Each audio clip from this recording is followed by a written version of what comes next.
यह सुनकर कि टाउन मेयर बहुत खुश हैं और उनका इंतजार कर रहे हैं, जू फेंग ने जवाब में थोड़ी देर के लिए मुस्कुरा दिया। यह तुम्हारा ही धन्यवाद है कि तुमने मेरे बारे में इतनी अच्छी बातें कहीं, सैंडी, शू फेंग ने टिप्पणी की और इसका अधिकांश श्रेय सैंडी को दिया। वह पूरे मिशन के दौरान दोनों को जोड़ने वाली व्यक्ति थीं, इसलिए यह स्वाभाविक था कि उन्हें उनका आभार मानना चाहिए था। निश्चित रूप से, सैंडी उसकी बात से खुश हुई और उसने उसे हल्के से टाल दिया। खैर, मेरे पीछे आओ। शहर के मेयर मुझसे आग्रह कर रहे हैं कि मैं उनके लिए संकट का समाधान करने के लिए जिम्मेदार व्यक्ति को बुलाऊं। कुछ ही देर बाद, दोनों उस प्रतिबंधित क्षेत्र में पहुंचे जो केवल नगर महापौर द्वारा अनुमोदित प्राधिकृत कर्मियों के लिए आरक्षित था। यहां तक कि पास खड़े गार्ड भी टियर 1, लेवल 100 के थे। उनमें से सिर्फ एक ही जेफ जैसे लोगों को बार बार आसानी से खत्म करने के लिए पर्याप्त था।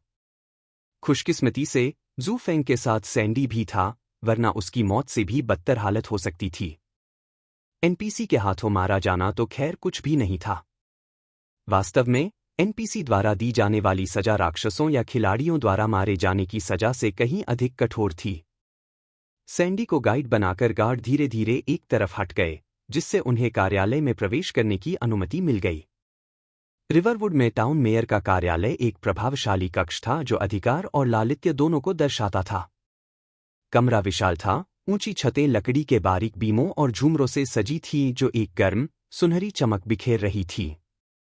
दीवारों पर शहर के इतिहास और उल्लेखनीय उपलब्धियों को दर्शाती खूबसूरत टेपेस्ट्री लटकी हुई थी, जो इसे और भी भव्य बना रही थी। कमरे के बीचों बीच एक बड़ी, अलंकृत नक्काशीदार ओक की मेज रखी थी, जिसके पीछे शहर के मेयर की ऊंची पीठ वाली चमड़े की कुर्सी रखी थी। मेज को बड़े करीने से व्यवस्थित किया गया था, जिसमें करीने से रखे दस्तावेज, एक स्याही का सेट और कुछ निजी गहने थे जो मेयर की रुचियों और शौकों का संकेत देते थे। मेयर एडम, मैं बैरन लिन फेंग को यहां लेकर आई हूं, सैंडी ने झुककर आदरपूर्वक कहा, उसकी आंखों में श्रद्धा देखी जा सकती थी। तो यह वही मशहूर बैरन है जिसकी हर्बलिस्ट एलियास गवाही दे रहे हैं, एडम ने जू फेंग पर नजरें गड़ा दीं और खिलखिलाकर हंसा। वाकई, इतना जवान आदमी, लेकिन उस विद्रोही को हल करने में सक्षम जो मुझे और दूसरे मेयरों को परेशान कर रहा है। आप मेरी बहुत ज्यादा तारीफ कर रहे हैं, मेयर एडम, शू फेंग ने विनम्रता से सिर हिलाया। यह सब सबके सामूहिक प्रयास का नतीजा है कि संकट का समाधान हो गया। आदम से एक दमनकारी आभा निकल रही थी, और यह जानबूझकर नहीं किया गया था। यह बस उसकी निष्क्रिय आभा थी जो स्वाभाविक रूप से दूसरों को दबा देती थी, लेकिन शू फेंग शांत रहने में कामयाब रहा।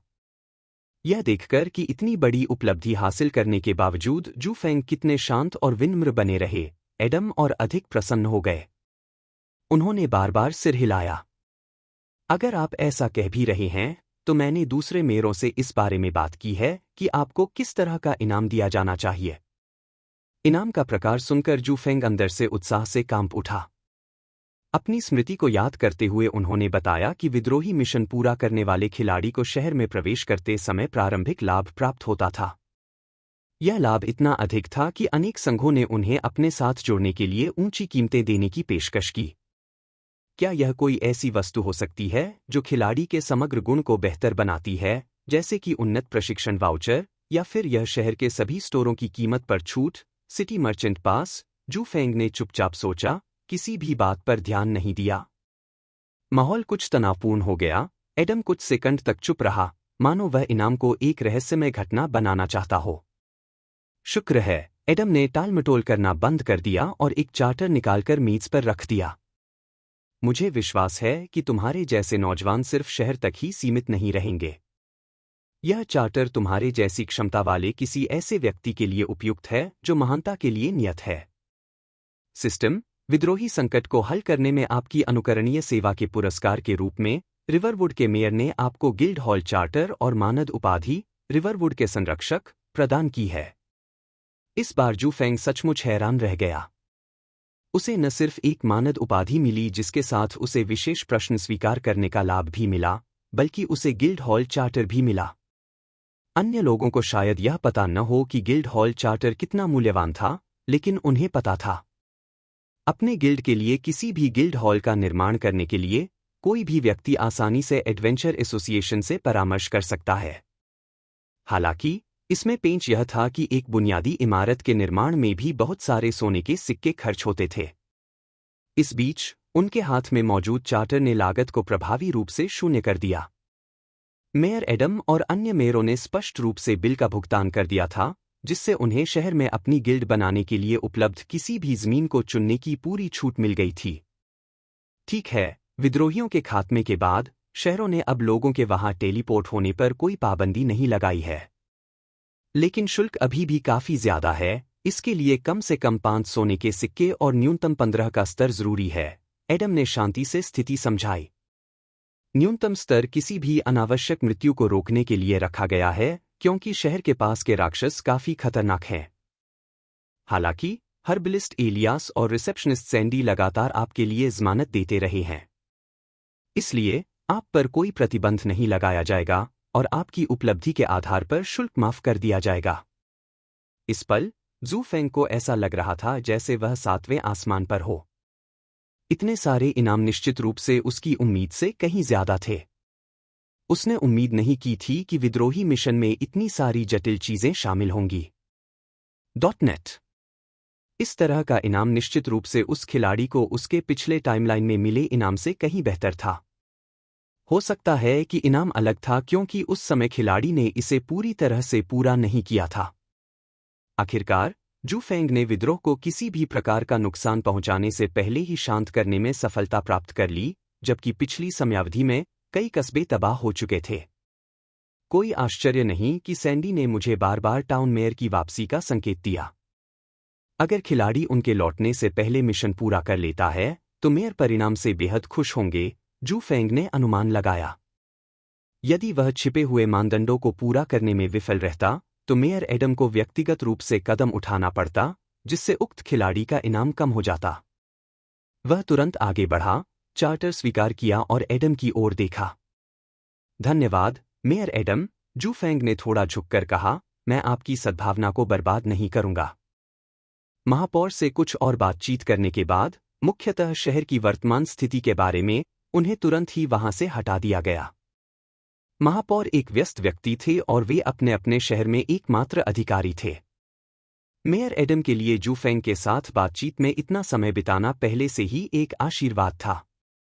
जब वह कार्यालय से बाहर निकला, सैंडी भी उसके पीछे पीछे आई और हल्के से मुस्कुराई। आपने बहुत बड़ी उपलब्धि हासिल की है बैरन लिन फेंग, सैंडी ने टिप्पणी की। यह अभी भी आपकी सिफारिश और हर्बलिस्ट एलियास के मुझ पर विश्वास के कारण है। जू फेंग ने अपना सिर हिलाया और सारा श्रेय लेने से इनकार कर दिया। उन्हें शक था कि अगर उनकी भागीदारी न होती तो इनाम इतना शानदार होता। आखिरकार मेयर ने उनसे कभी व्यक्तिगत रूप से मुलाकात ही नहीं की थी। इसके अलावा यह हमला अकेले उसने नहीं किया था, बल्कि इसमें कई और लोग शामिल थे। फिर भी जिन लोगों ने दूसरे विद्रोही ठिकानों को ध्वस्त किया था, उन्हें कोई सम्मान या इनाम नहीं मिला, जिससे उसका संदेह और बढ़ गया था। उनकी पद्धति को दूसरों को अपनी ओर से कार्य करने के लिए नियुक्त करने के रूप में माना जा सकता है। फिर भी मेयर एडम ने केवल उनकी प्रशंसा की, बाकी सभी की उपेक्षा की। यदि वह यह मान लें कि महापौर कोई भोला भाला या मूर्ख व्यक्ति है जो इस मामले को नहीं समझता, तो वह सचमुच अज्ञानी होगा। तुम्हें मेरा ज्यादा शुक्रिया अदा करने की जरूरत नहीं है, सैंडी ने शांति से जवाब दिया। मुझे लगता है कि तुम जल्द ही शहर के लिए रवाना होने वाले हो और मुझे तुम्हें आगाह करना होगा। शहर कस्बे से कहीं ज्यादा जटिल और खतरनाक है। सच में मेरे पास करने को बहुत काम है। जू फेंग के पास शहर में करने के लिए ज्यादा कुछ नहीं था क्योंकि दायरा और मैदान बहुत सीमित थे। यही वजह थी कि उसने कालकोठरी में छापा मारने या किसी और काम पर ज्यादा ध्यान नहीं दिया। जहां तक शहर में कुलीन बनने की बात है तो फायदा अच्छा जरूर हो सकता है, लेकिन ज्यादा नहीं। और तो और उसे बैरन का दर्जा मुफ्त में मिल गया, जिससे उसे शहर की प्रतिष्ठा के लिए किए जाने वाले कामों में शामिल होने का फैसला लेने से बच गया। कुछ समय बाद जू फेंग ने सैंडी का पीछा किया, जो उसे तिजोरी तक ले जाने के लिए आगे बढ़ा। हम यहाँ क्या कर रहे हैं? उलझन में जू फेंग ने उसके इरादे के बारे में पूछा। मेयर एडम ने तुम्हें पुरस्कृत किया होगा, लेकिन मैंने अभी तक नहीं किया है, सैंडी ने शांत भाव से तिजोरी का दरवाजा खोलते हुए समझाया। स्तब्ध, जू फेंग स्पष्ट रूप से उसके स्पष्टीकरण से भ्रमित था। भ्रम की स्थिति के बावजूद वह तिजोरी में प्रवेश कर गया। ऐसा प्रतीत होता है कि वह सैंडी के इरादे के बारे में जानने के लिए उत्सुक था। जैसे ही वे अंदर गए, सैंडी ने एक पेंडेंट जैसी चीज चुनने से पहले उसे देखना शुरू किया। वह कुछ जंग लगी हुई थी, जिससे साफ जाहिर था कि वह काफी समय से धूल में पड़ी थी। सैंडी ने पेंडेंट पर जमी धूल झाड़ दी। इस पेंडेंट को पुराना मत समझो। यह तो बस सीलबंद चीज है, लेकिन एक बार सील खुलने के बाद मुझे यकीन है कि तुम इसे बहुत संजोकर रखोगे। सीलबंद, जू फेंग ने भौहें उठाईं। दिव्य जगत में सीलबंद शब्द कोई असामान्य शब्द नहीं था। अधिक सटीक रूप से कहें तो कोई भी ईश्वरीय वस्तु आमतौर पर सीलबंद होती है और उसकी वास्तविक क्षमता को उजागर करने के लिए उसे खोलने की किसी विधि की आवश्यकता होती है। एकमात्र समस्या, इस प्रकार की सीलिंग हटाना आमतौर पर बहुत कष्टकारी होता है। मैं तो इसे छोड़ ही दूंगा, सैंडी, जू फेंग ने हाथ उठाया और उसकी सदिच्छा को अस्वीकार करना चाहा। मेरे पास इस चीज की सील खोलने का समय नहीं है। अगर जंग लगा हुआ पेंडेंट उस तिजोरी तक पहुंच गया, जिसमें अनगिनत कीमती चीजें थीं, फिर भी उसे इतने लंबे समय तक अनदेखा रखा गया। इसका मतलब था कि उसे खोलने की प्रक्रिया कितनी थकाऊ और कठिन थी। उसके पास करने के लिए इतने काम थे कि वह और काम नहीं कर सकता था। अपनी क्षमता से ज्यादा काम करना सबसे बुरा फैसला था। m_LInovelbin.net पर विशेष कहानियां पाए। इतनी जल्दी मना मत करो, सैंडी ने हंसते हुए कहा और पेंडेंट उसे दे दिया। सीलिंग खोलने का तरीका काफी आसान है, लेकिन चतुर दिमाग वाले लोग कभी भी इस तरीके को नहीं खोज पाएंगे। आखिरकार, वे अपनी भलाई के लिए बहुत ज्यादा चालाक हैं। आपका मतलब है कि मैं इसे अभी खोल सकता हूं? ठीक है, बिल्कुल नहीं। सूरज अभी भी ऊपर है। जैसे ही उसने यह कहना समाप्त किया, जू फेंग को एक सिस्टम प्रॉम्प्ट प्राप्त हुआ। सिस्टम, आपको एक सीलबंद पेंडेंट प्राप्त हुआ है। सीलबंद वस्तु, मिराज पेंडेंट। विवरण: मिराज पेंडेंट एक रहस्यमय कलाकृति है जो इसे पहनने वाले को अपनी पहचान और रूप रंग अपनी इच्छानुसार बदलने की क्षमता प्रदान करती है। यह पेंडेंट एक साधारण आभूषण जैसा दिखता है, जिसमें एक फीकी, चांदी जैसी चमक और एक बदलते परिदृश्य की जटिल, फिर भी फीकी, नक्काशी है। खोलने की विधि: मिराज पेंडेंट को खोलने के लिए उपयोगकर्ता को पूर्णिमा की रोशनी में खड़े होकर पेंडेंट में अपना नाम 3 बार फुसफुसाना होगा। प्रभाव: रूपरंग में बदलाव। पहनने वाला व्यक्ति अपने चेहरे, बालों के रंग और शरीर के आकार सहित अपनी शारीरिक बनावट में बदलाव कर सकता है। यह बदलाव अस्थायी है और इच्छानुसार बदला जा सकता है। पहचान परिवर्तन: यह पेंडेंट उपयोगकर्ता को अपना प्रलेखित पहचान, जिसमें नाम, पृष्ठभूमि की जानकारी और कोई भी आधिकारिक रिकॉर्ड शामिल है, बदलने की अनुमति देता है। नोट: पेंडेंट की शक्ति का उपयोग प्रत्येक 24 घंटे में केवल एक बार किया जा सकता है, तथा यह परिवर्तन तब तक जारी रहता है जब तक उपयोगकर्ता अपने मूल स्वरूप में वापस लौटने या पेंडेंट का पुनः उपयोग करने का निर्णय नहीं ले लेता। आश्चर्यचकित होकर जू फेंग की नजरें सील खोलने की विधि पर टिकी रहीं और उन्हें आश्चर्य हुआ कि क्या सिस्टम ने गलती कर दी है। वह सैंडी की ओर मुड़ा और पूछा, क्या यह सचमुच इतना सरल है? जरूर, सैंडी ने कंधे उचकाए और हंस पड़ी। विडंबना इस विधि की सरलता में है, क्योंकि पेंडेंट की शक्ति के कई साधक इसे नजरअंदाज कर देते हैं, यह मानते हुए कि इसके लिए ज्यादा जटिल अनुष्ठान की जरूरत है। लेकिन तुम्हें इसके बारे में कैसे पता चला? चलो हम कुछ ऐसा न पूछें जो हमें नहीं पूछना चाहिए, ठीक है? ऐसा कहने के बाद जू फेंग को एहसास हुआ कि उसे सैंडी के बारे में जो कुछ पता था उसका पुनर्मूल्यांकन करने की जरूरत है। ऐसा प्रतीत हुआ कि वह एक सामान्य रिसेप्शनिस्ट से कहीं अधिक थी। कोई आश्चर्य नहीं कि उसका रिश्ता इतना मजबूत था जैसी कि उम्मीद थी। कुछ भी इतना संयोग नहीं हो सकता, जू फेंग ने सोचा। जब उसने उसे और ज्यादा न जानने की चेतावनी दी, तो उसे खतरे का एहसास हुआ। खैर, क्या आपको मेयर एडम से ज्यादा मेरा इनाम पसंद आया? सैंडी ने बाद में पूछा, उसकी मुस्कान में थोड़ी सी दुर्भावना थी। इस बीच जू फेंग ने अपना चश्मा ठीक किया और हल्के से हंसा।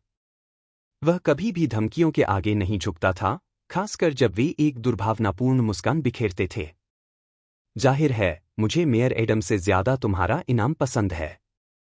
नहीं, तुम्हारे इस इनाम की तुलना उनके इनाम से भी नहीं की जा सकती, सैंडी, जू फेंग ने जवाब दिया, जरा भी शर्म नहीं दिखाई दे रही थी। कुछ लोग शू फेंग को इस सूक्ष्म धमकी के आगे झुकने के लिए बेशर्म कह सकते हैं, लेकिन केवल वही जानता था कि यह मिराज पेंडेंट मेयर एडम से मिलने वाले पुरस्कारों से कहीं अधिक मूल्यवान था। अपनी पहचान बदलने की क्षमता ऐसी चीज थी जिसकी आवश्यकता केवल गरीब पृष्ठभूमि वाले व्यक्ति को ही दिव्य दुनिया के कीचड़ भरे पानी में चलने के लिए होती थी। हालांकि जब सैंडी ने हाथ जोड़कर और विस्तार से समझाया तो उनकी संतुष्टि तुरंत ही खत्म हो गई। वैसे, अगर आपने इसकी सील खोल भी दी है, तो भी यह पेंडेंट काफी समय से धूल में पड़ा है। इसलिए इसमें मौजूद मान काफी कम है और कुछ हद तक दूषित भी है। आपको हर बार इस्तेमाल के लिए एक चांदी का सिक्का इस्तेमाल करना होगा। ऐसा लग रहा था जैसे कोई व्यक्ति अपने जीवन के सबसे अच्छे पल का आनंद ले रहा हो, लेकिन तभी उसे एक भयानक समाचार सुनने को मिले, जिससे वह तुरंत ही खुशी से उदास हो गया। फिर भी जू फेंग ने खुद को संभाला और इस तथ्य को स्वीकार कर लिया। खिलाड़ी की पहचान बदलने में सक्षम ऐसी वस्तुएं वास्तव में दुर्लभ नहीं थीं, लेकिन एक ऐसी वस्तु जो पता लगने से बचने में सक्षम थी, यही बात मिराज पेंडेंट को अद्भुत बनाती थी। मिराज पेंडेंट के साथ, भले ही वह वास्तव में किसी अन्य व्यक्ति के रूप में भेष बदल ले, लेकिन यदि कोई खिलाड़ी यह सोचे कि वह उसके भेष को पहचान सकता है, तो वह सपना देख रहा होगा। इसलिए, पूर्ण सुरक्षा के बदले में मात्र एक चांदी के सिक्के के लिए, जू फेंग को लगा कि उसने एक सौदा कर लिया है। फिलहाल मिराज पेंडेंट पहने हुए, जू फेंग उसे धन्यवाद देने ही वाले थे कि उन्हें रोक दिया गया। मुझे धन्यवाद देने की कोई आवश्यकता नहीं है, सैंडी मुस्कुराई और बोली, अनसील करवाने के लिए, मैं तकनीकी रूप से आपको स्टार फॉल्स सिटी जाने के लिए मजबूर कर रही हूं, क्योंकि केवल वहीं आपको पूर्णिमा देखने को मिलेगी। सैंडी जू फेंग को धोखा नहीं देना चाहती थी, इसलिए उसने ऐसा इनाम देने के पीछे अपना असली मकसद बता दिया। m_l_e_novelbin.net पर और अध्याय खोजें। इस बीच, जू फेंग उसके इस कबूलनामे से कुछ अवाक रह गया। हालांकि उसे अंदाजा था कि उसने उसे एक ऐसी चीज उपहार में दी है, जिसकी सील खास तौर पर स्टार फॉल्स सिटी में खोलनी होगी, फिर भी उसे इससे कोई आपत्ति नहीं थी। स्टार फॉल्स सिटी की वर्तमान स्थिति आदर्श से कम है, लेकिन इसका मतलब यह नहीं है कि इसमें संभावनाएं नहीं हैं। फिर भी, चूंकि उसने आगे बढ़कर स्वीकारोक्ति की, इसलिए जू फेंग का कोई अतिरिक्त लाभ न प्राप्त करना अशिष्टता होगी। स्टार फॉल्स सिटी, जू फेंग ने भौहें चढ़ाते हुए आश्चर्य का नाटक किया। उसका अभिनय वाकई लाजवाब था, सैंडी को बेवकूफ बनाने के लिए काफी। मैं जानता हूं कि लगातार आने वाली राक्षसी लहरों के कारण शहर की स्थिति अच्छी नहीं है, लेकिन मैं आपकी समस्या को थोड़ा कम कर सकता हूं। ओह, ऐसा कैसे? वो रैग्ड स्क्रॉल। मैंने देखा है कि उस समय आपने उनमें रुचि दिखाई थी। आपको परेशानी से बचाने के लिए, मैं आपको 2 टियर 2 स्क्रॉल या 5 टियर 1 स्क्रॉल चुनने की अनुमति दे सकता हूं। क्या ये सच है? हैरान, जू फेंग को गंभीरता से शक होने लगा था कि सैंडी की कोई और पहचान है। या ये मेयर एडम की साजिश है? नहीं, यह मेरी व्यवस्था है, सैंडी ने ठंडे स्वर में उत्तर दिया, मानो वह इस बात से नाराज थी कि वह उसे नहीं, बल्कि मेयर को श्रेय देने की कोशिश कर रहा था। शू फेंग ने मुंह में लार भर ली, साफ तौर पर सैंडी के अधिकार को समझ नहीं पा रहा था। साथ ही, वह मन ही मन खुश भी था कि उसने सैंडी के साथ एक अच्छा रिश्ता बना लिया है। मैं tier 1 healing remedies scroll, earthquake scroll, poison cloud scroll, meteor shower scroll और आर्किन एक्सप्लोजन स्क्रॉल लूंगा, जू फेंग ने तुरंत जवाब दिया। उपचारात्मक उपचारों के अलावा, जो जड़ी बूटियों के बारे में उसकी जानकारी बढ़ा सकते थे, अन्य 4 स्क्रॉल आपत्तिजनक स्क्रॉल थे। शुरुआत में, पादरी का रास्ता कठिन और थकाऊ था, क्योंकि उसकी आक्रामक शक्ति लगभग शून्य थी। इसलिए, खुद को इस परेशानी से बचाने और फिर से मौत का नाटक करने की नौबत से बचने के लिए, उसने कुछ आक्रामक स्क्रॉल रखना ही बेहतर समझा। इस बीच, सैंडी थोड़ा घबरा गया कि जू फेंग पिछली बार के उलट इतनी जल्दी फैसला ले पाया। हालांकि, इसका मतलब सिर्फ इतना था कि वह अपने लिए सबसे अच्छा फैसला लेने में काफी समय लगा रहा था। वरना, यहां उपलब्ध स्क्रॉल को याद कर पाना उसके लिए मुमकिन नहीं था। बहुत अच्छा, अब वे स्क्रॉल तुम्हारे हैं। सैंडी ने बिना किसी परेशानी के तुरंत संबंधित स्क्रॉल प्राप्त कर लिए और उसे सौंप दिए। स्क्रॉल प्राप्त करने के बाद उसके चेहरे पर एक संतुष्ट मुस्कान आ गई। मैंने सोचा था कि मुझे ये स्क्रॉल छोड़ देने चाहिए, लेकिन लगता है कि आखिरकार उन्हें अपना रास्ता मिल गया। बिना किसी हिचकिचाहट के जू फेंग ने उपचारों के स्क्रॉल की सामग्री सीख ली और बाकी 4 स्क्रॉल अपनी सूची में जमा कर लिए। बाकी स्क्रॉल युद्ध के लिए इस्तेमाल किए जाते थे, न कि उपचारों और पिछले स्क्रॉल की तरह जिनका इस्तेमाल उसने कोई नया हुनर सीखने के लिए किया था। विभिन्न श्रेणियों के स्क्रॉल का अपना अलग उपयोग था। पहले इस्तेमाल किए गए स्क्रॉल से उसे डार्क पैक्ट और हेवंस ग्रेस जैसे नए कौशल प्राप्त हुए, जबकि हीलिंग रेमेडीज ने केवल उसके ज्ञान में वृद्धि की, जिससे उसे नई जानकारी प्राप्त हुई। यह नई जानकारी प्राप्त करते समय उन्हें हल्का सिरदर्द महसूस हुआ, जो कि सामान्य बात थी। अगर वह उच्च स्तरीय सूचना स्क्रॉल सीखना चाहता था, तो उसे अपनी मानसिक एकाग्रता और बढ़ानी होगी। अन्यथा उसके अंदर डाले गए प्रचुर ज्ञान से उसके मस्तिष्क को कुछ नुकसान हो सकता था। दोनों के तिजोरी से बाहर निकलने के कुछ ही देर बाद सैंडी ने उन्हें एक शहर का टोकन दिया। यह टोकन आपको अपनी पसंद के शहर में प्रवेश करने की अनुमति देता है। शुल्क पहले ही माफ कर दिया गया है, उसने बताया। मैं इसे खुशी से स्वीकार करूंगा, धन्यवाद कहने के बजाय जू फेंग ने बस थोड़ा सा आभार व्यक्त किया। कुछ समय बाद जू फेंग ने सैंडी को विदाई दी, जो तुरंत अपने रिसेप्शनिस्ट डेस्क पर लौट आई। टाउन हॉल से बाहर निकलते ही उसने झाओ काई को संदेश भेजना शुरू कर दिया, मिशन में उसकी प्रगति के बारे में जानना चाहता था। साथ ही वह फियोना की जालसाजी के बारे में भी पूछताछ करना चाहता था। कुछ सेकंड बाद झाओ काई ने वीडियो कॉल किया, जिसे उन्होंने स्वीकार कर लिया। फियोना के पिता थोरिन लौट आए हैं, लेकिन पत्र सौंपने के बाद मुझे एक और काम मिल गया। इसलिए अब मैं काम के बोझ से थोड़ा दबा हुआ हूं, झाओ काई ने जल्दी से कहा। मैं समझ गया। जू फेंग ने सिर हिलाया, इस घटनाक्रम से जरा भी हैरान नहीं हुआ। बस जल्दी से खोज पूरी करने और लेवल 15 तक पहुंचने की कोशिश करो। मैं अब स्टार फॉल्स सिटी की ओर जा रहा हूं। तुम शहर में प्रवेश कर सकते हो, आश्चर्यचकित झाओ काई ने जू फेंग को ऐसे देखा जैसे वह भेष बदलकर आया कोई राक्षस हो। झाओ काई को जब आखिरी बार याद आया तो जू फेंग ने लेवल 5 का हथियार भी नहीं खरीदा था। फिर भी पलक झपकते ही जू फेंग ने घोषणा कर दी कि वह एक शहर में प्रवेश करने जा रहा है। वह चिंतित क्यों न हो? मैं मिशन पूरा करने के बाद केवल 9वें स्तर पर हूं, तो फेंग का स्तर कैसे ऊपर हो गया? झाओ काई ने अंदर ही अंदर आश्चर्य व्यक्त किया, वह अभिभूत और स्तब्ध महसूस कर रहा था। यद्यपि उन्होंने फोरम पर ज्यादा ध्यान नहीं दिया, तथापि मिशन और प्रशिक्षण में खुद को पूरी तरह से डुबोए रखा। उन्हें यकीन था कि मुख्यधारा के खिलाड़ी केवल 10 या 11 से कुछ अधिक ही होंगे, और किसी शहर में प्रवेश करने के लिए कम से कम 15वें स्तर का होना जरूरी है। अन्यथा वे शहर में टेलीपोर्ट करने के योग्य नहीं होंगे, भले ही उनके पास लागत वहन करने के लिए धन हो। इस बीच जू फेंग ने विस्तार से बताने की जहमत नहीं उठाई। उसे अपने तरीकों के बारे में जानने की भी कोई जरूरत नहीं थी। खैर, बस मुझे फियोना को यह बताने में मदद करो कि मैं शहर में हूं और शायद जल्दी ही उसके लोहार के पास नहीं जा पाऊंगा, जू फेंग ने शांति से कहा।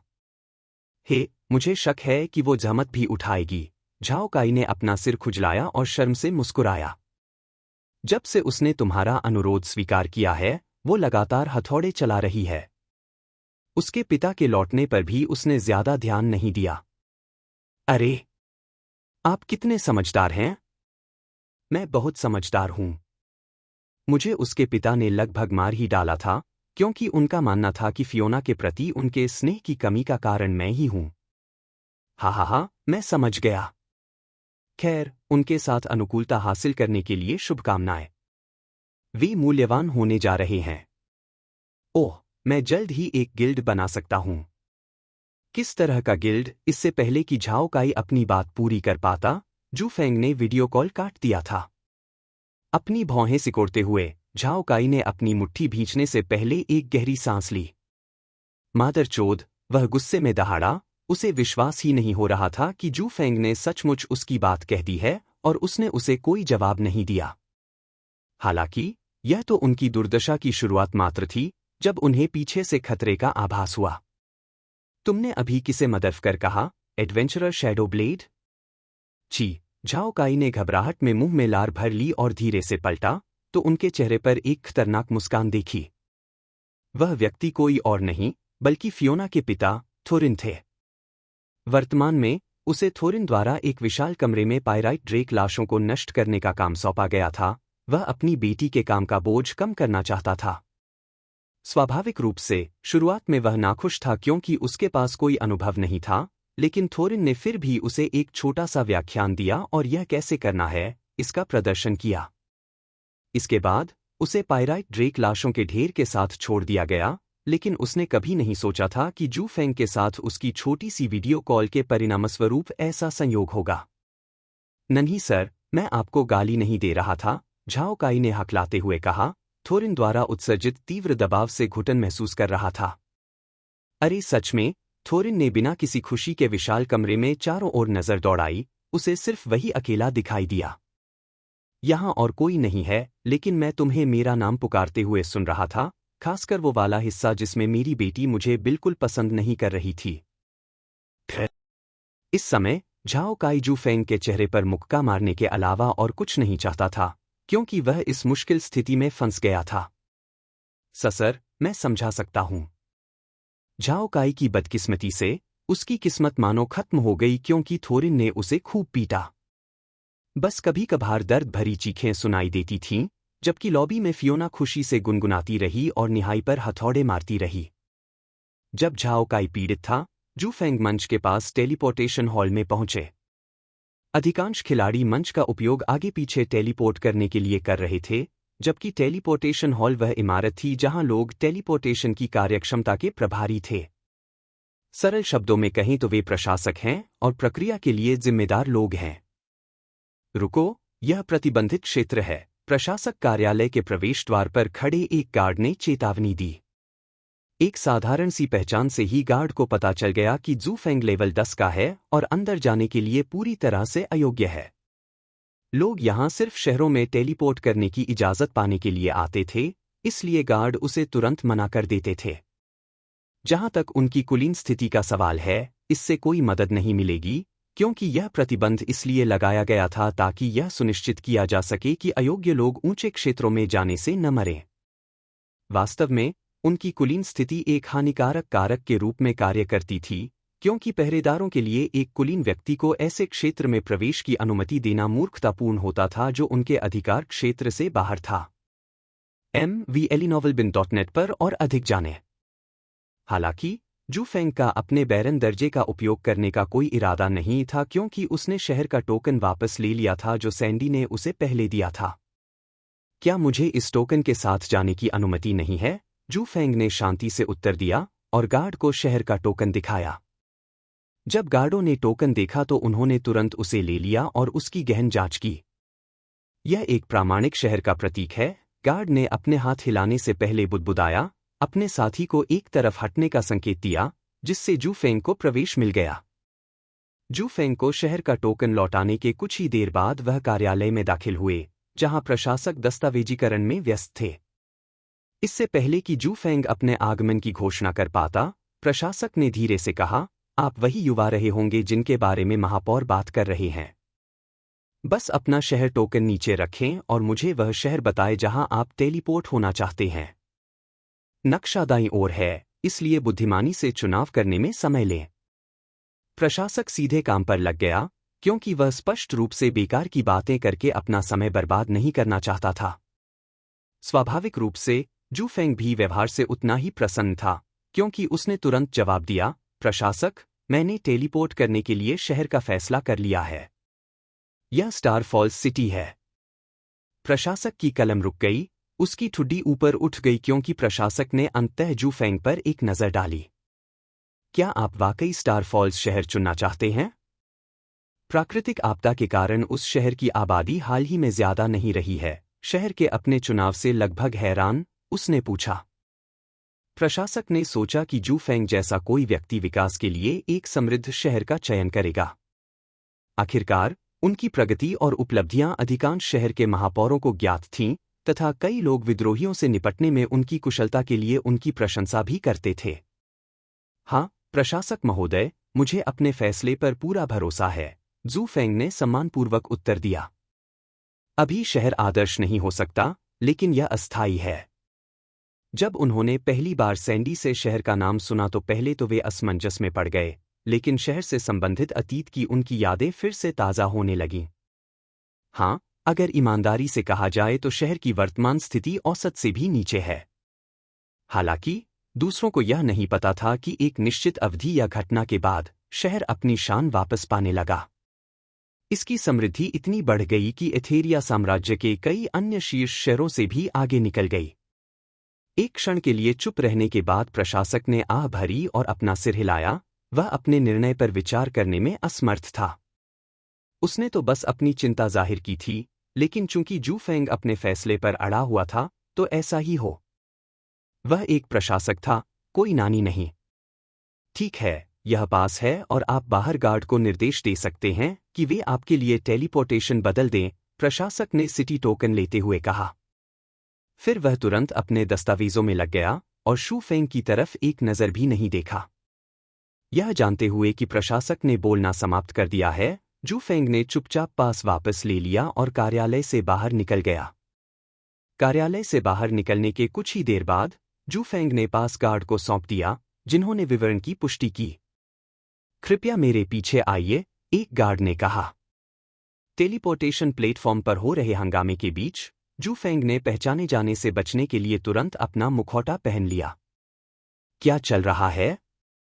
वे अचानक टेलीपोर्टेशन प्लेटफॉर्म पर प्रतिबंध क्यों लगा रहे हैं? रुको, वह तो एक खिलाड़ी है।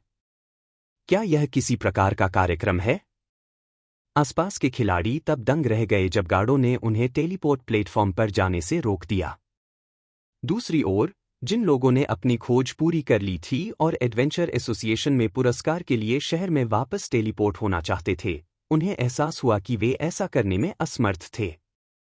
हाँ, इसका क्या मतलब है कि टेलीपोर्टेशन अस्थायी रूप से बंद है? एक एडवेंचर टीम का एक खिलाड़ी सिस्टम प्रॉम्प्ट देखकर हैरान रह गया।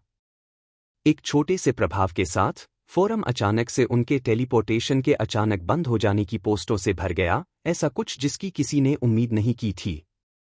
इस बीच मौके पर मौजूद लोगों ने गार्ड के पीछे खड़े एक नकाबपोश खिलाड़ी का स्क्रीनशॉट लेने के लिए कुछ पैसे खर्च करने शुरू कर दिए। Breaking news. एक खिलाड़ी गार्ड के मार्गदर्शन में टेलीपोर्टेशन प्लेटफॉर्म पर कुछ कर रहा है। शोरगुल के बावजूद, जबकि कई लोग शू फेंग के बारे में पूछना चाहते थे, उन्होंने उनमें से किसी को भी नज़रअंदाज कर दिया। हालांकि उसे अचानक याद आया कि सिस्टम वैसे भी शहर में टेलीपोर्ट होने वाले पहले खिलाड़ी होने की उसकी उपलब्धि को उजागर करने वाला था। लगता है मुझे कुछ घोषणाएं करनी है, जू फेंग ने सोचा। उसने कुछ विज्ञापन करने का फैसला कर लिया था। उसका नाम तो उजागर हो सकता था, लेकिन मुखौटे से उसकी शक्ल छिपी हुई थी।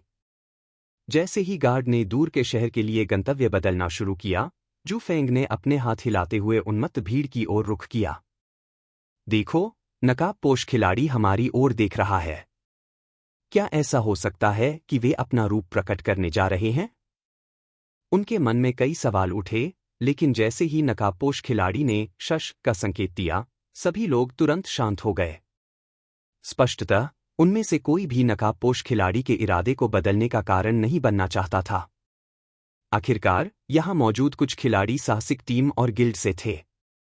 वे स्वाभाविक रूप से अपने वरिष्ठों को प्रथमार्थ की जानकारी देना चाहते हैं, इसलिए यदि कोई व्यक्ति उनकी उपलब्धि को खराब करने का निर्णय लेता है, तो वे उसके प्रति दयालु नहीं होंगे। जब भीड़ शांत हो गई तो जू फेंग को उनका व्यवहार हास्यास्पद लगा।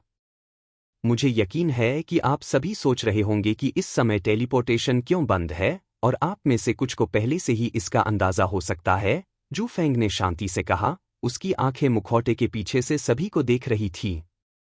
और हाँ, यदि आपका अनुमान सही है कि मैं किसी शहर में टेलीपोर्ट करने के योग्य हूं। जैसे ही जू फेंग ने संदेह की पुष्टि की, हर कोई पागल हो गया। हे भगवान, कोई शहर में टेलीपोर्ट हो सकता है? यह अनुचित है। मैं केवल स्तर 7 पर हूं। यह नकाबपोश खिलाड़ी पहले से ही स्तर 15 पर कैसे है? अरे, मुझे अपने वरिष्ठों को तुरंत सूचित करना होगा। आप कौन हैं?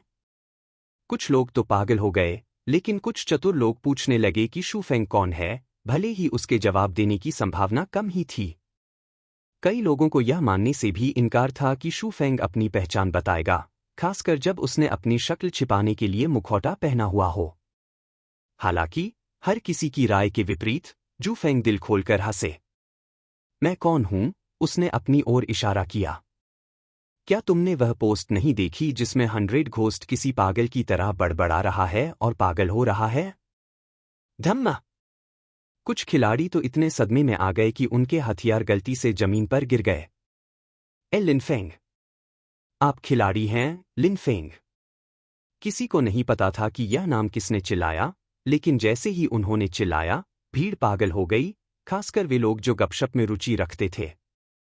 आहा, 100 घोस्ट को निश्चित रूप से ऐसा लग रहा है जैसे उसने मुंह में कीड़े निगल लिए हों।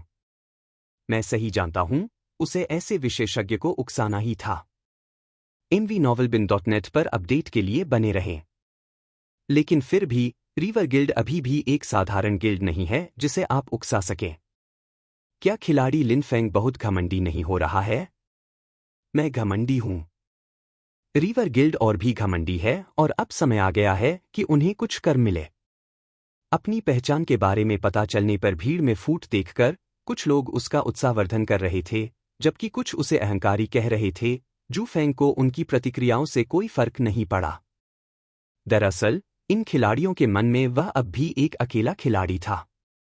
रिवर गिल्ड जैसे विशालकाय संगठन की तुलना में वह सचमुच आसमान के खिलाफ जा रहा था। हालांकि यह वही संदेश था जो जू फेंग फैलाना चाहता था। अब वह युग नहीं रहा कि शक्तिशाली स्थापित संघ हावी हो सकें। जू फेंग ने मन ही मन उपहास किया। भीड़ की राय विभाजित थी और उनके मन में जो जानकारी थी उसके अनुसार उनके निष्कर्ष कुछ हद तक तार्किक थे। यद्यपि रिवर गिल्ड सुपर गिल्ड नहीं था, फिर भी प्रथम श्रेणी गिल्ड के रूप में उनकी स्थिति बनी रही। और पिछले वर्चुअल रियलिटी गेम्स में रिवर गिल्ड की प्रतिष्ठा को देखते हुए हर कोई इसकी ताकत से परिचित था। इसलिए अधिकांश लोगों का मानना था कि जू फेंग एक पागल व्यक्ति था जो आसमान के खिलाफ जाने की कोशिश कर रहा था। सिवाय इसके कि उनमें से कोई भी वास्तव में यह नहीं जानता था कि दिव्य दुनिया कितनी गहरी और अलग है। अपनी बात को और अधिक पुष्ट करने के लिए जू फेंग ने रेड ईगल टाउन में स्थित रिवर गिल्ड की शाखा को आगे बढ़ाकर अपनी बड़ाई करने में कोई संकोच नहीं किया। अगर आप में से कुछ लोग उस हारे हुए भूत से परिचित हैं, उफ, मेरा मतलब 100 भूत से था, तो उसे बता देना कि मैं शहर में इंतजार कर रहा हूं, जू फेंग ने चिढ़ाते हुए कहा, लेकिन ज्यादा देर मत करना क्योंकि अगर तुमने ऐसा किया तो शायद मेरी नजरों में तुम्हारा वजूद ही न रहे। यह बयान सुनकर कुछ लोगों का खून खौल उठा क्योंकि जू फेंग कितना साहसी था। हालांकि किसी ने भी जू फेंग को खुश करने के लिए अपनी राय व्यक्त करने की हिम्मत नहीं की, क्योंकि उन्हें पता चला कि कुछ लोग अजीब व्यवहार करने लगे थे, मानो वे जू फेंग के दुश्मन हों। वे केवल शू फेंग के प्रति अपने आश्चर्य को शांत रखते हुए स्थिर बने रहे। इस बीच जब जू फेंग ने देखा कि भीड़ में कुछ खिलाड़ी रिवर गिल्ड से हैं, तो वह मन ही मन उपहास करने लगा। रिवर गिल्ड के खुफिया नेटवर्क से जैसी उम्मीद थी। उन्होंने मुझे जल्दी से ढूंढ निकाला, लेकिन कितने अफसोस की बात है, अब मैं उसी खेल के मैदान में नहीं हूं। टेलीपोर्टेशन सेट कर दिया गया है। गार्ड जो टेलीपोर्टेशन को समायोजित कर रहा था, ने अचानक जू फेंग को सूचित किया। सिर हिलाते हुए जू फेंग ने गार्ड को धन्यवाद दिया और चुपचाप उसे एक सोने का सिक्का देते हुए फुसफुसाया, मेरे पास लूनर रेथ नाम की एक साथी है। यह थोड़ा परेशानी भरा है, लेकिन क्या आप नरमी बरत सकते हैं और उसे इस पास का उपयोग करके उस शहर में टेलीपोर्ट करने दे सकते हैं जहां मैं हूं? शू फेंग की मंशा देखकर गार्ड दंग रह गया। वह हिचकिचाने लगा, क्योंकि एक सोने के सिक्के का लालच बहुत ज्यादा था। यह लगभग उसकी 4 महीने की तनख्वाह थी, जिसे उसे हर महीने 25 चांदी के सिक्के मिलते थे। यह उल्लेख करने की आवश्यकता नहीं है कि यह उपकार कोई बहुत कठिन कार्य नहीं था, क्योंकि वह आसानी से उस व्यक्ति को पास दे सकता था जिसे जू फेंग ने कहा था। इसके अतिरिक्त जू फेंग ने लापरवाही से अपने बैरन का दर्जा दिखाया और इसका निरीक्षण करने पर पता चला कि बैरन का दर्जा एथेरिया साम्राज्य के अधिकार क्षेत्र में था, न कि रिवरवुड टाउन के। आखिरकार गार्ड ने अपना फैसला सुनाया और पास स्वीकार कर लिया। मुझे नहीं पता तुम क्या कह रहे हो, लेकिन यह पास लूनर रेथ के लिए है। धन्यवाद, जू फेंग ने धीरे से कहा, यह जानते हुए कि गार्ड ने उसकी रिश्वत स्वीकार कर ली है। बेशक, इस रिश्वत में उसका बैरन का दर्जा ही अहम था। कुलीन दर्जे के बिना गार्ड ऐसा करने की हिम्मत नहीं कर पाता। और तो और, एक सोने के सिक्के की रिश्वत एक और टेलीपोर्टेशन के खर्च को काफी हद तक पूरा करने के लिए काफी थी। कुछ समय बाद गार्ड ने टेलीपोर्ट का कार्य सक्रिय कर दिया, जिससे जू फेंग दूर चला गया। जैसे ही जू फेंग मंच से गायब हो गया, सभी खिलाड़ियों के लिए एक क्षेत्रीय प्रणाली घोषणा प्रसारित की गई। सिस्टम, शहर में प्रवेश करने वाले पहले व्यक्ति होने के लिए खिलाड़ी लिन फेंग को बधाई। इसके बाद एक और निजी संकेत आया, जिसमें दिखाया गया कि जू फेंग ने क्या अर्जित किया था। पुरस्कार स्वरूप शीर्षक, स्टार फॉल सिटी का पायनियर, 100 प्रतिष्ठा अंक और 3 स्वर्ण सिक्के। लिन फेंग वाकई कोई साधारण इंसान नहीं है, सिस्टम नोटिफिकेशन पढ़कर जेंटल विंड ने भौहें सिकोड़ ली। अब तक वह मुश्किल से लेवल 12 तक पहुंच पाई थी, न्यूनतम आवश्यकता 15 के आसपास भी नहीं। mvlenovelbin.net पर अपना रोमांच जारी रखें। जेंटल विंड को दबाव का एहसास हो रहा था। हेराल्ड फिस्ट, जो अच्छी जगह पर था, ने अपनी मुट्ठी कस ली। अरे, शहर में घुसते ही किसी और को पहली जगह मिल गई। मुझे तेजी बढ़ानी होगी। सिर्फ जेंटल विंड और हेराल्ड फिस्ट ही दबाव में नहीं थे, बल्कि सिस्टम नोटिफिकेशन पढ़ने वाले लगभग हर खिलाड़ी को एहसास हुआ कि उन्हें अपनी जिम्मेदारी उठानी होगी, वरना उनके बीच की खाई और बढ़ती ही जाएगी। इस बीच सबसे अधिक नाराज और क्रोधित व्यक्ति कोई और नहीं बल्कि सौभूत था। शहर पर अपनी पकड़ मजबूत करने और अपना दबदबा बनाने के लिए 100 घोस्ट चाहता था कि रिवर गिल्ड की ताकत के बारे में दूसरों को पता चले। लेकिन न सिर्फ उसकी पहली भर्ती प्रक्रिया एक अनजान महिला ने बुरी तरह से खारिज कर दी, बल्कि वह महिला टीमों में काफी लोकप्रिय भी थी, जिसके चलते उसे धमकी का सहारा लेना पड़ा। हालांकि टीम दर टीम वह महिला भाग्यशाली प्रतीत होती रही। वह जिस भी टीम में गई, उससे रिवर गिल्ड की प्रतिष्ठा खराब होती गई। अंततः उसने उस महिला को मिटाने का निर्णय ले लिया, जब तक कि वह रिवर गिल्ड में शामिल होने के लिए सहमत नहीं हो गई और माफी नहीं मांग ली। किसने सोचा होगा कि यह भी इतनी बुरी तरह गलत हो जाएगा। वह लूनर रेथ अब हमारी चिंता का विषय नहीं है, बल्कि वह शापित खिलाड़ी लिन फेंग है। 100 घोस्ट ने अपने दांत पीस लिए, उसकी आंखें सिस्टम नोटिफिकेशन पर चमक रही थीं। अब जब जू फेंग शहर में है, तो उसका पिछला इनाम एक मजाक से ज्यादा कुछ नहीं था। जू फेंग को मार डालो। यह कितना मजाक था जब जू फेंग अब कस्बों में भी नहीं बल्कि एक शहर में था, एक ऐसी जगह जहां हर खिलाड़ी वर्तमान में जाने की कोशिश कर रहा था। इसमें कोई संदेह नहीं कि जू फेंग निश्चित रूप से एक लोकप्रिय व्यक्ति बनने जा रहा था, क्योंकि एक साधारण जांच से पता चल जाता कि वह किसी भी टीम या गिल्ड का हिस्सा नहीं था। चूंकि सौभूत को असहायता का एहसास हो रहा था, जू फेंग स्वयं इस बात से अनजान था कि उसने कई लोगों को परेशान किया है। इसके बजाय वह स्टार फॉल सिटी के टेलीपोर्टेशन प्लेटफॉर्म पर प्रकट हुआ और अपने आसपास के वातावरण पर नजर डाली, जो बिल्कुल अलग दृश्य था। उसने एक सांस ली और महसूस किया कि उसके शरीर पर नियंत्रण नाटकीय रूप से बढ़ गया है। शहर कस्बे से बिल्कुल अलग होता है। यहाँ का मन घनत्व कहीं बेहतर है। जू फेंग ने अपने हाथों को आगे पीछे करते हुए बुदबुदाया। उच्च मन घनत्व के साथ खिलाड़ी बेहतर नियंत्रण प्राप्त कर सकता है। इससे उसकी एकाग्रता भी बढ़ती है, जिससे वह युद्ध और प्रतिक्रिया कौशल के मामले में और भी मजबूत हो जाता है।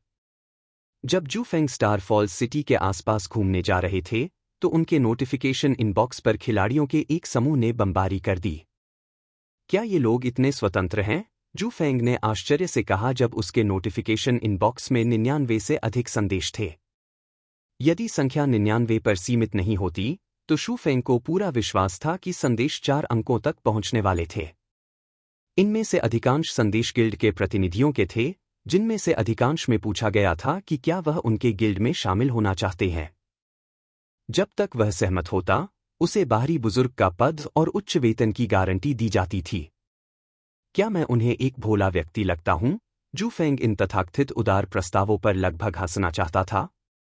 अनजान लोगों को बाहरी वरिष्ठ पद और उच्च वेतन आकर्षक लग सकता है, लेकिन वह अच्छी तरह से जानता था कि यह उनके संघ का गुलाम बनने के प्रस्ताव के अलावा कुछ नहीं था।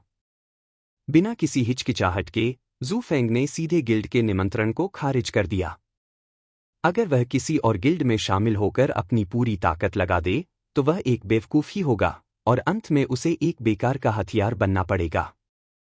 निश्चित रूप से इस तरह के निमंत्रण को फिल्टर करने के बाद संदेश इनबॉक्स में काफी मात्रा में खाली हो गया और केवल 30 के आसपास संदेश ही बचे।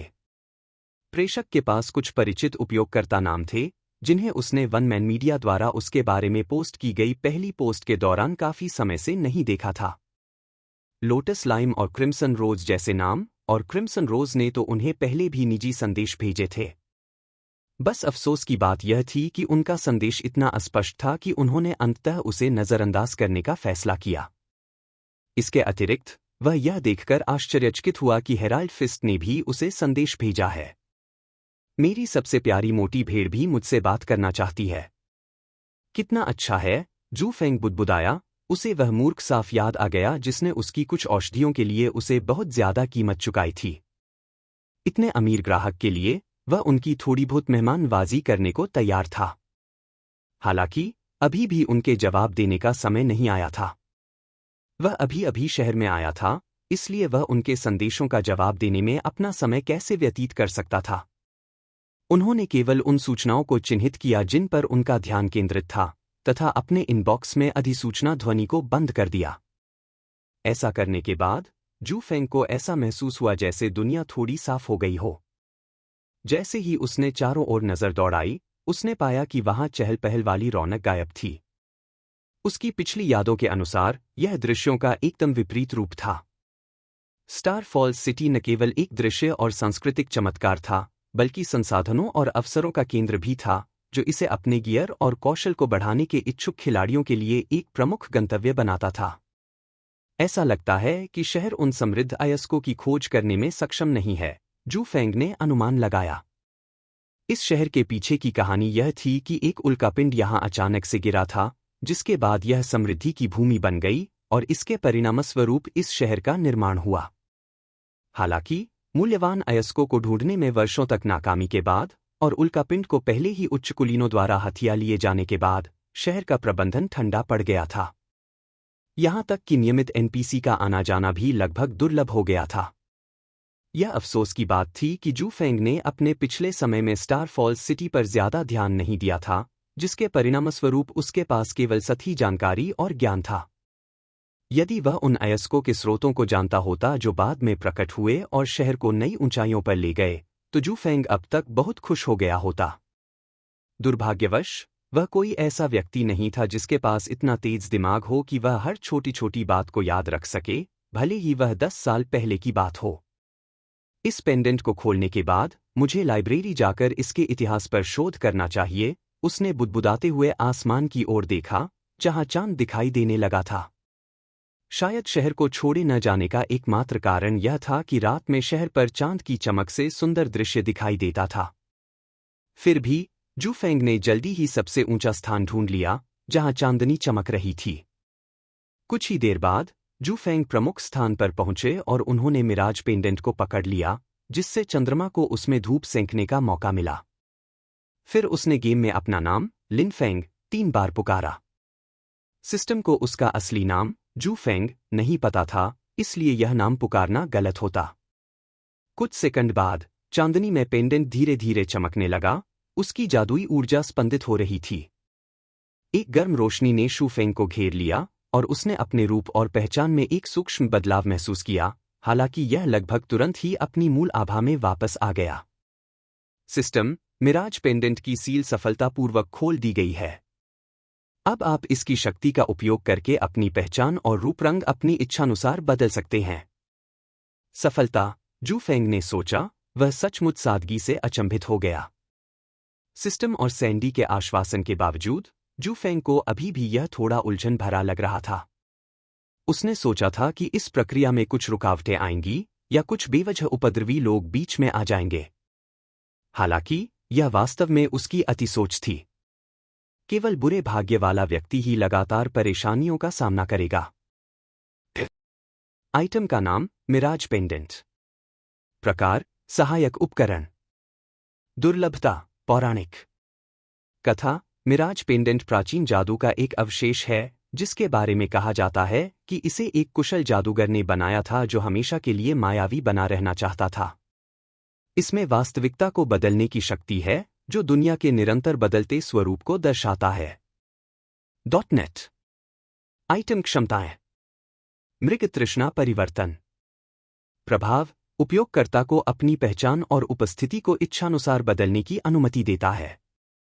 कूल डाउन, 24 घंटे। वर्णन, सक्रिय होने पर मिराज पेंडेंट उपयोगकर्ता को एक कोमल, चमकदार रोशनी में नहला देता है और उसे एक परिवर्तनकारी आभा में ढक देता है। उपयोगकर्ता के चेहरे के भाव सहज रूप से बदल जाते हैं, जिससे उसे एक बिल्कुल नई पहचान और रूप मिल जाता है। धोखे की आभा।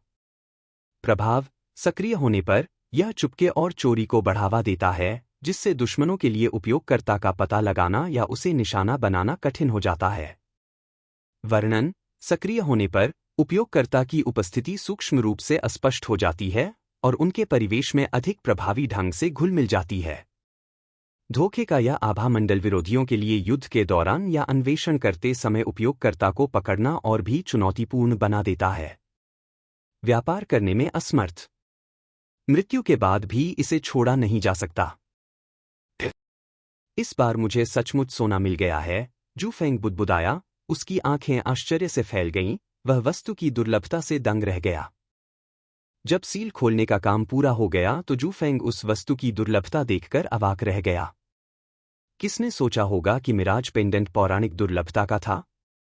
खेल के इस चरण में, जहां दुर्लभ उपकरण भी दुर्लभ थे, वह एक पौराणिक वस्तु प्राप्त करने में कामयाब रहा। हालांकि वह वस्तु स्वयं आक्रामक प्रकार की नहीं थी, फिर भी उसकी उपयोगिता ने उसे और भी बहुत कुछ करने की अनुमति दी। चूंकि वह एक पौराणिक दुर्लभ वस्तु थी, इसलिए सबसे शक्तिशाली पहचान कौशल भी उसके भेष को पहचानने में मुश्किल होते। सैंडी की उत्पत्ति क्या है? जू फेंग ने अपनी भौहें सिकोड़ लीं, क्योंकि उसे सैंडी जैसी दुर्लभ वस्तु की खोज के बाद और भी अधिक रहस्यमयी लगा। अफसोस, चाहे उन्होंने कितना भी याद करने की कोशिश की, सैंडी के बारे में उनकी स्मृति में कोई जानकारी नहीं थी। यदि सैंडी वास्तव में कोई विशेष व्यक्ति था और प्रमुखता रखता था, तो उसे कम से कम कुछ जानकारी याद रखनी चाहिए थी, जैसे कि वह हर्बलिस्ट एलियास को याद रखने में सक्षम था। फिर भी सैंडी उसके लिए एक पूर्ण रहस्य बनी रही। अपना सिर हिलाते हुए जू फेंग ने अपने मस्तिष्क को उसके बारे में किसी भी प्रकार की जानकारी याद करने से रोकने का निर्णय लिया। चूंकि सैंडी ने अपनी क्षमताएं इतनी सूक्ष्मता से उजागर कर दी थीं, इसलिए उसे पूरा यकीन था कि वह आगे भी और खुलासा करती रहेगी। तब तक वह बस सुरागों को जोड़ने की कोशिश कर सकता था। कुछ समय बाद जू फेंग ने एडवेंचर एसोसिएशन की ओर अपना रास्ता बनाना शुरू कर दिया। इससे पहले सैंडी ने इस बात पर जोर दिया था कि काम करने के लिए उसे गिल्ड हॉल चार्टर के लिए एडवेंचर एसोसिएशन में पंजीकरण कराना होगा। साथ ही कुछ प्रकार के असाइनमेंट के बारे में भी सैंडी ने उन्हें सूचित किया था। गोपनीयता बनाए रखने के लिए उसने उससे यह भी कहा कि जब वह वहां पहुंचेगा तो उसे पता चल जाएगा। शांत सड़कों पर चलते हुए जू फेंग ने धीरे से आह भरी। शहर की आबादी शहर के विकास को बहुत प्रभावित करती है। मुझे यहां लोगों को जल्दी से आकर्षित करने का कोई तरीका ढूंढना होगा। अगर मिराज पेंडेंट न होता, तो जू फेंग ने स्टार फॉल्स सिटी को विकसित करने का चुनाव ही नहीं किया होता। यह बहुत ही उबाऊ काम था, लेकिन इसके प्रलोभन से बचना भी मुश्किल था। सुनसान सड़कों पर टहलने के बाद जू फेंग एडवेंचर एसोसिएशन पहुंचे। आमतौर पर एडवेंचर एसोसिएशन सबसे ज्यादा भीड़भाड़ वाली जगह होती थी, जहां लोग नदी की धारा की तरह लगातार आते जाते रहते थे, कभी रुकते नहीं थे। MVLE-novelbin.net पर पढ़ना जारी रखें। हालांकि सच्चाई यह थी कि वहां मुश्किल से ही कोई NPC एडवेंचरर मौजूद था और लॉबी काफी उदास लग रही थी। गिल्ड क्वेस्ट बोर्ड इतना जंग लगा हुआ लग रहा था, यहां तक कि ऊपरी कोने पर कुछ मकड़ी के जाले भी थे, जिससे साफ पता चलता था कि किसी ने उसे साफ करने की जहमत नहीं उठाई। इस बिंदु पर यहां का एडवेंचर एसोसिएशन कुछ अविकसित शुरुआती शहरों से भी नीचा था। ओह लड़के, यह अच्छा नहीं लग रहा है, जू फेंग कड़वाहट से मुस्कुराया और गिल्ड रिसेप्शनिस्ट की मेज की ओर बढ़ गया। रिसेप्शनिस्ट डेस्क की ओर चलते हुए जू फेंग ने एक महिला एनपीसी को सामान्य साहसिक संघ पोशाक में बिना किसी चिंता के झपकी लेते हुए देखा। अहम, जू फेंग ने खांसने का नाटक किया, उम्मीद थी कि वह उसे नींद से जगा देगा। अफसोस, रिसेप्शनिस्ट गहरी नींद में सो रहा था, जिसके कारण उसे दूसरा तरीका अपनाना पड़ा। मुट्ठी बांधकर जू फेंग ने मेज पर बार बार जोर जोर से पीटना शुरू कर दिया। ठप ठप ठप। घबराकर रिसेप्शनिस्ट तुरंत जाग गई।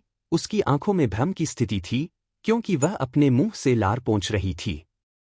क्या हम पर आक्रमण हो रहा है? रिसेप्शनिस्ट ने दाएं-बाएं देखते हुए आश्चर्य से पूछा, लेकिन उसे एहसास हुआ कि लॉबी अभी भी वैसी ही पुरानी थी, सिवाय इसके कि उसके सामने एक अनजान व्यक्ति खड़ा था। नाराज होकर उसने जू फेंग को घूरा और डांटा, तुमने मेरी मेज पर इतनी जोर से क्यों दस्तक दी? मुझे लगा कि हम पर हमला हो रहा है या कुछ और। क्या तुम मुझसे नाराज हो? जू फेंग शांत रहा और हल्के से मुस्कुराया।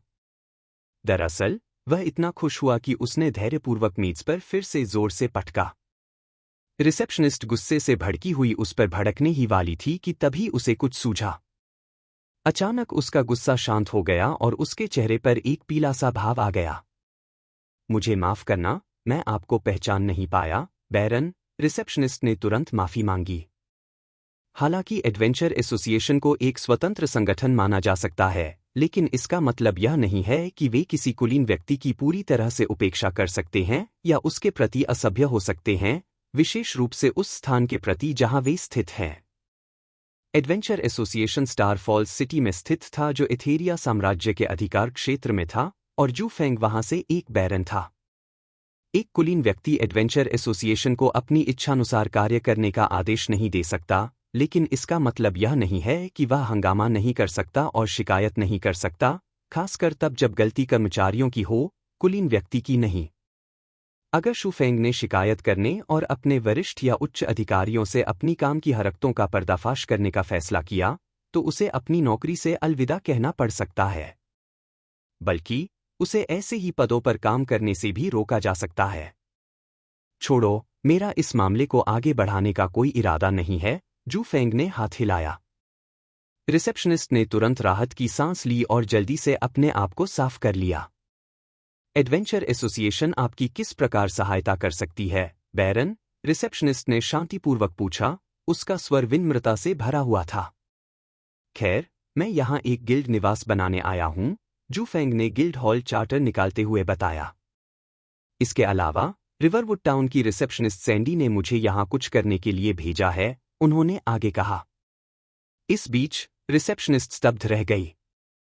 उसकी नजरें कुछ सेकंड तक जू फेंग को घूरती रहीं, फिर अचानक उनकी नजरें हट गईं। रिसेप्शनिस्ट सैंडी ने आपको यहां भेजा है? उसने पूछा, मानो पुष्टि करने की कोशिश कर रही हो। हाँ, उसने मुझे यहां अपनी ओर से कुछ करने के लिए भेजा है। मुझे एक क्षण का समय दीजिए, रिसेप्शनिस्ट ने गिल्ड हॉल चार्टर पर एक नजर डालते हुए जल्दी से कहा। कुछ ही सेकंड में उसकी अभिव्यक्ति बदल गई, और जब उसने जू फेंग की ओर देखा तो उसकी आंखों में श्रद्धा की झलक दिखाई देने लगी। बैरन लिन फेंग, आपसे मिलकर मुझे बहुत खुशी हुई। मैं जेसिका हूं और मुझे आपको वीआईपी रूम में ले जाकर आपसे आगे की बातचीत करनी होगी। रिसेप्शनिस्ट ने अपना परिचय जेसिका के रूप में दिया और बातचीत जारी रखने के लिए वीआईपी रूम में जाने का सुझाव दिया। VIP room? जू फेंग को आश्चर्य हुआ और उसे एहसास हुआ कि सैंडी ने जो काम करने को कहा था, वह बिल्कुल भी आसान नहीं था।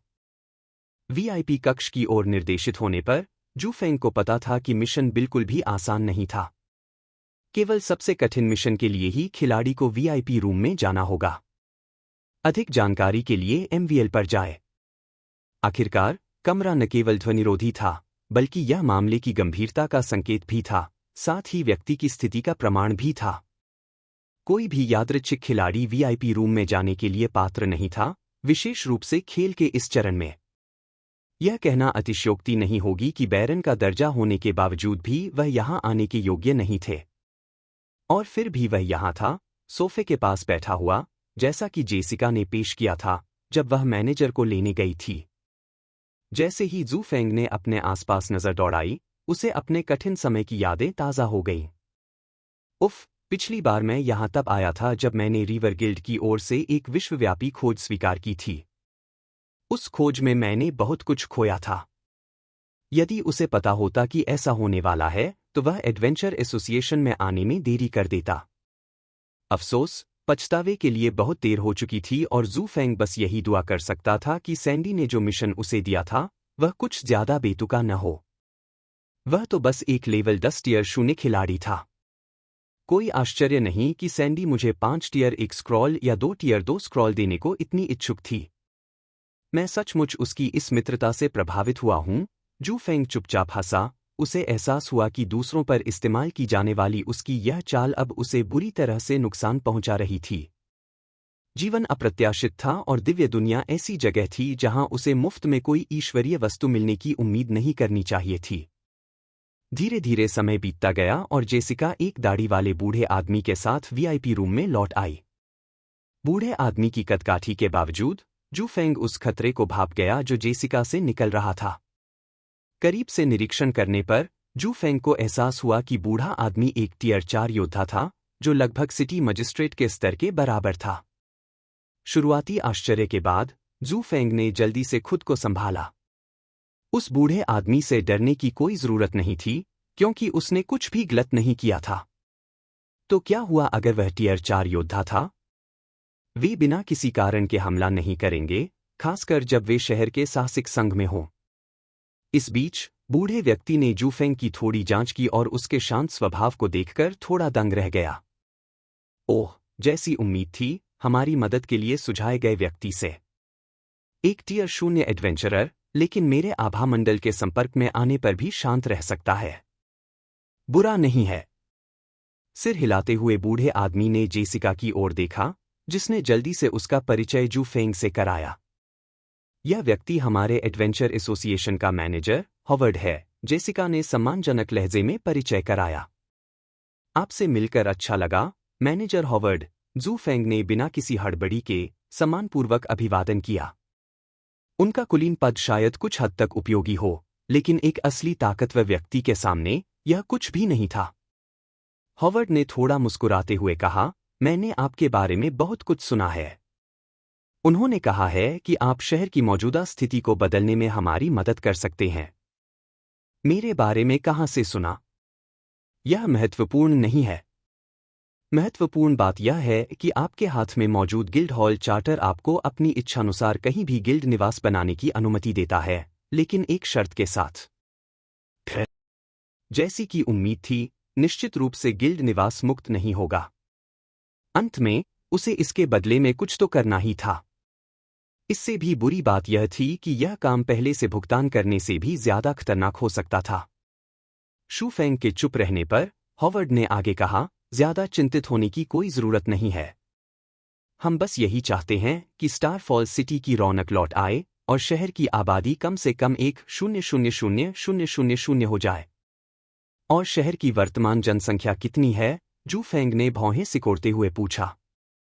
उस सवाल के जवाब में हॉवर्ड ने लापरवाही से चाय की चुस्कियां ली और जवाब देने की जहमत नहीं उठाई। इसके बजाय जेसिका ने एक कदम आगे बढ़कर आंकड़े बता दिए। स्टार फॉल्स सिटी की वर्तमान जनसंख्या लगभग 50,000 है और यहां प्रतिदिन 3,000 से भी कम लोग आते जाते हैं। यहां आने वाले लोग टेलीपोर्टेशन प्लेटफॉर्म का इस्तेमाल बस एक छोटी यात्रा के लिए करते थे ताकि वे कहीं और टेलीपोर्ट हो सके। संख्या कम होने की उम्मीद करते हुए जू फेंग ने शहर की जनसंख्या को दरकिनार कर दिया और एक अन्य महत्वपूर्ण पहलू के बारे में पूछताछ की, हमारे पास कितने व्यापारी हैं और शहर में कितनी दुकानें हैं? दुकानें और व्यापारी किसी भी समृद्ध शहर की जीवनरेखा माने जा सकते हैं। आखिरकार, जब किसी शहर में विशेष रूप से सामान उपलब्ध हो, तो लोग स्वाभाविक रूप से उसे खरीदने के लिए वहां उमड़ पड़ेंगे। इस बीच जेसिका की अभिव्यक्ति धीरे धीरे गंभीर से कुछ हद तक उदास हो गई। चेहरे पर हल्की सी उदासी लिए हुए उन्होंने बताया, हमारे शहर में ज्यादा आकर्षण नहीं है, इसलिए सिर्फ कुछ ही व्यापारी अपने व्यवसाय के लिए दुकानें किराए पर लेने आए हैं। और ऐसा इसलिए है क्योंकि उन्होंने बहुत पहले ही एक अनुबंध पर हस्ताक्षर कर दिए थे, जब स्टार फॉल्स सिटी अभी भी अपने चरम पर था। ठीक है, मैंने बहुत कुछ सुन लिया। जू फेंग ने अपना हाथ उठाया और जेसिका को आगे बोलने से रोक दिया।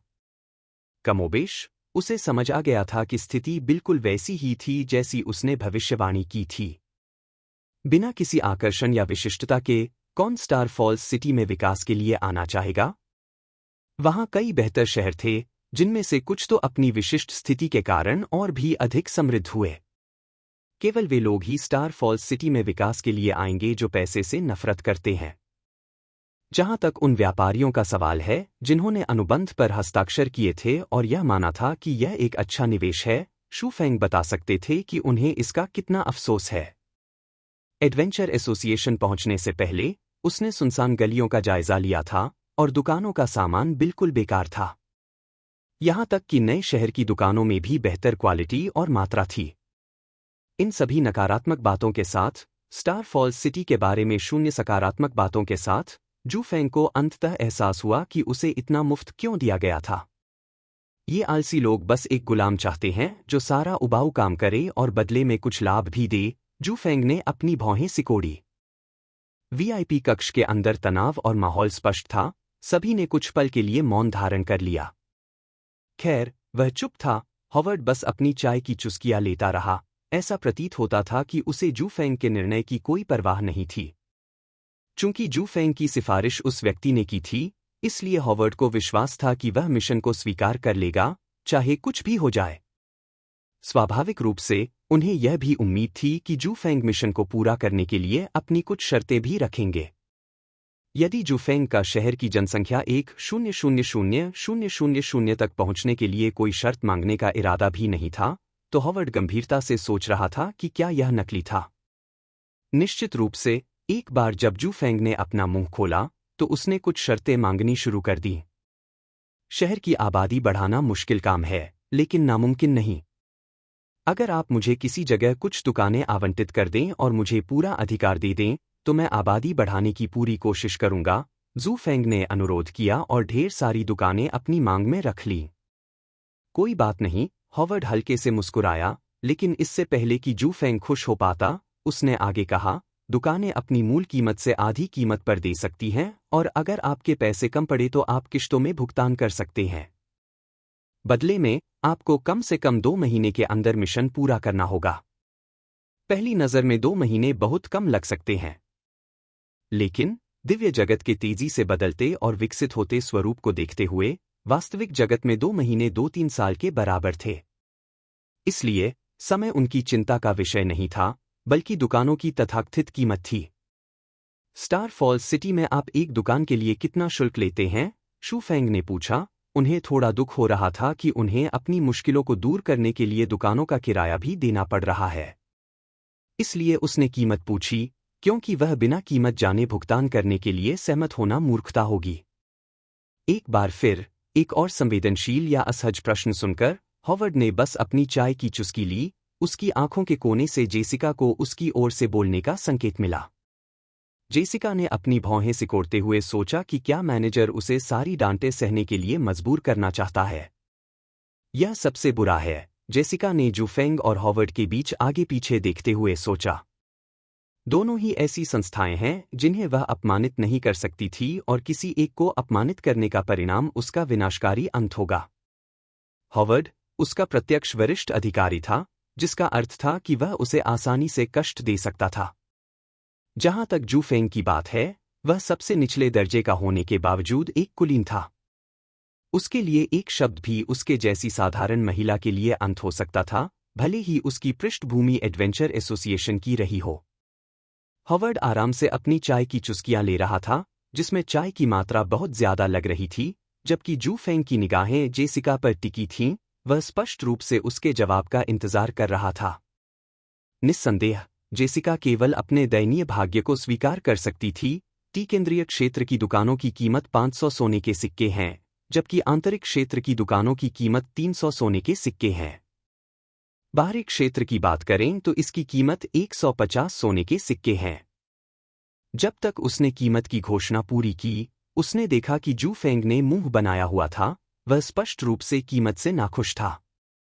यदि शहर में कम से कम 30 लाख लोग रहते हों तो किराए की ये कीमतें ठीक या स्वीकार्य हो सकती हैं। हालांकि स्टार फॉल्स सिटी क्या था? न केवल यहां की जनसंख्या 50,000 थी, जबकि इसमें कम से कम 7,000,000 लोगों को शामिल किया जा सकता था, बल्कि यहाँ यातायात भी पूरी तरह से अव्यवस्थित था। उस समय को छोड़कर जब लोग कभी कभार किसी अन्य स्थान पर जाने के लिए टेलीपोर्टेशन प्लेटफॉर्म का उपयोग करने के लिए यहाँ आते थे, शहर में व्यावहारिक रूप से ऐसा कोई स्थान नहीं था। वास्तव में यह पहले से ही एक चमत्कार था कि शहर बर्बाद नहीं हुआ था। तुम मजाक कर रही हो, है ना? जू फेंग की नज़र जेसिका पर ही टिकी रही और उसने पूछा, आधी कीमत पर भी? तुम चाहती हो कि मैं इस तरह के ट्रैफिक वाले सेंट्रल एरिया में दुकान किराए पर लेने के लिए 250 सोने के सिक्के दूं, एमवीएल की और सामग्री का आनंद लें? जैसे ही जू फेंग ने अपनी बात जारी रखनी चाही, तो शुरू में डरपोक जेसिका, जिसने अपना सिर नीचे कर रखा था और जो लंबे समय से डांट के लिए तैयार थी, ने अचानक अपनी ठुड्डी ऊपर उठा ली। वह उलझन भरे भाव के साथ जल्दी से समझाते हुए बोली, आपने मुझे गलत समझा है, बैरन लिन फेंग। ये मूल्य दुकान की बिक्री के लिए हैं, किराए के लिए नहीं। एक मिनट रुको। आप कह रहे हैं कि दुकानों की कीमतें खरीदारी के लिए हैं, किराए के लिए नहीं? हाँ, यह सही है। अचानक जू फेंग की शुरुआती नाराजगी गायब हो गई और उसकी जगह एक खुश मुस्कान आ गई। अच्छा, तुमने पहले क्यों नहीं बताया? वह धीरे से हंसा, उसे लगा जैसे वह उसे चिढ़ा रही थी। आमतौर पर कोई भी शहर किसी प्रमुख जगह को सिर्फ किराए पर ही देता है, कभी बेचने के लिए नहीं। आखिरकार उसे बेचने का मतलब था कि मुनाफा काफी कम हो जाएगा और राजस्व सिर्फ करों में ही जाएगा। यह उतना लाभदायक नहीं था जितना कि स्थान को किराए पर देकर भी सामान कर वसूलना। इसके अतिरिक्त उन्होंने याद किया कि जब स्टार फॉल्स सिटी अपनी समृद्ध अवस्था में लौटी थी, तब वहां की जमीनों का किराया भी लगभग उतना ही था, यदि जेसिका ने जो बताया था उससे अधिक नहीं। उसकी नाराजगी की एकमात्र वजह यह थी कि उसे जो याद था और शहर की मौजूदा हालत में भारी बदलाव आ गया था। अगर आपका शहर आदर्श नहीं है, तो आप किसी से इतनी ज्यादा कीमत वसूलने की उम्मीद नहीं कर सकते। हालांकि जब उन्हें एहसास हुआ कि वह जमीन खरीदने और उसका पूर्ण स्वामित्व लेने के पात्र हैं, तो सब कुछ बदल गया। मैं इस मिशन को स्वीकार करूंगा क्योंकि जिसने मेरी सिफारिश की है, उसे मेरी क्षमता पर पूरा भरोसा होगा। जू फेंग के चेहरे पर गंभीर भाव उभरे। मैं उन्हें निराश नहीं कर सकता, खासकर जब मुझे अब से इस शहर में विकास करना है। आपका बोझ मेरा भी बोझ है, उन्होंने आगे कहा, उनके लहजे या हावभाव में जरा भी शर्म नहीं झलक रही थी। आपके वादे से मैं आश्वस्त हो गया, हॉवर्ड मुस्कुराया। वह स्पष्ट रूप से संतुष्ट था कि यह थकाऊ काम अंततः किसी अन्य व्यक्ति को सौंप दिया गया था। यहाँ जेसिका आपकी सहायता करने की जिम्मेदारी संभालेगी। अगर वह आपकी ठीक से सहायता करने में विफल रहती है, तो मुझे जरूर बताइएगा। यह कहते ही हॉवर्ड वैध रूप से खड़ा हो गया और पलक झपकते ही कमरे से बाहर निकल गया।